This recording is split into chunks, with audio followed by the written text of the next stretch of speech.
Ako si Kurt. Welcome to Puerto Princesa City, the capital city of Palawan.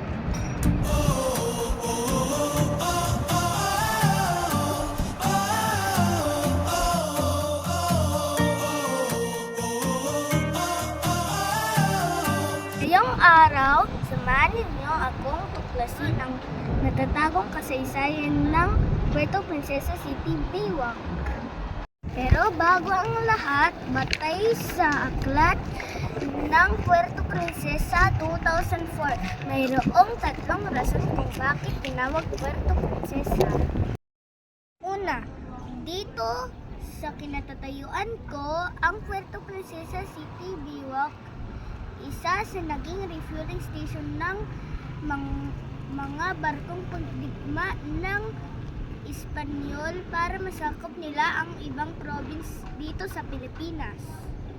Kaya naman, ngayong taon 2025, bumabot ng 19 international cruise ship ang dumadaong dito at tinawag itong Princess Port.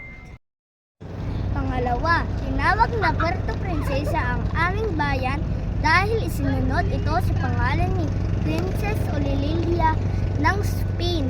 Malapit sa port ay makikita ang statue ni Princess Olililla.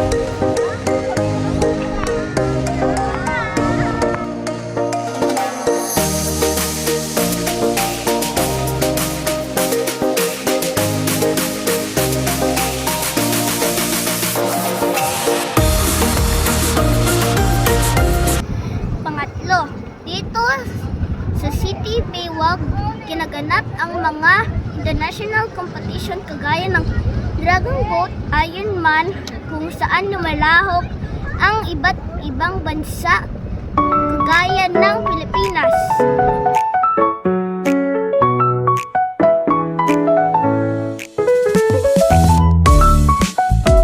Dito din mismo ang starting point ng Firefly Watching, isa sa mga tourist attractions dito sa Puerto Princesa. Maraming salamat sa